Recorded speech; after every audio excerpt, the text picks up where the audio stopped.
Hello friend, আমি অঙ্কুশ চলে এসেছি আজকে আবার একটা নতুন ব্লগ নিয়ে। তো আজকে হচ্ছে পয়লা বৈশাখ। তো আমি সকালবেলা উঠে পড়েছি অনেকটাই সকালে। এখন গঙ্গা থেকে স্নান করে চলে এলাম। তারপরে এখন যাব জিমে, মানে পুরো প্ল্যানিং করা আছে আজকে কী করবো না করবো। জিম থেকে যাব দোকানে, তারপরে সারাদিন কী করছি না করছি পুরোটাই তোমাদের সাথে শেয়ার করছি। তো সঙ্গে থাকো, দেখতে থাকো।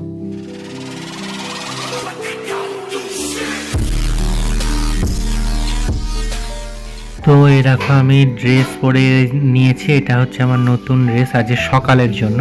তারপর আমরা খেয়ে নিলাম দুপুরবেলা।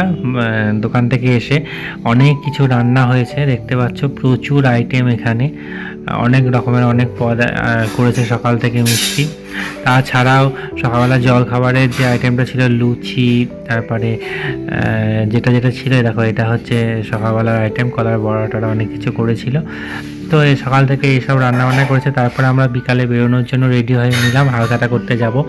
এই দেখো এটা আমার বিকালের ড্রেস, সবাই নতুন নতুন করে নিয়েছি। তারপরে আমরা একটু কোলের ডাঙা গেলাম, কোলের ডাঙা ঘুরলাম। তো আমরা কোলের ডাঙায় চলে এসেছি, কোলের ডাঙায় দেখছিলাম, অন্ধকারের মধ্যে যতটা পারলাম তুললাম। এখানে হরিণগুলোকে হাত দিচ্ছিল মিষ্টি, তার জন্য অংশ বারবার আটকাচ্ছিল যাতে খেয়ে না নেয়, ও ভয় পাচ্ছিল বোধহয় আঙুলটা খেয়ে নেবে। তো এখানে অনেক কিছু দেখছিলাম আর কি, এখানটা দাঁড়িয়ে দাঁড়িয়ে। এখানে খরগোশ ছিল, খরগোশগুলো চুপচাপ বসেছিল। তো এই করতে করতে অংশকে একটা আইসক্রিম কিনে নিলাম। এটা অংশ নতুন ড্রেস, ও বারবার মারছে আর আলো জ্বালাচ্ছিল।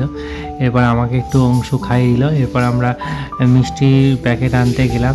এবছর দেখো আমাদের এতগুলো মিষ্টির প্যাকেট হয়েছে, ম্যাক্সিমামই সব শনপাপড়ি, বেশ লাড্ডুও আছে, বেশ ভালোই লাগলো এবছর।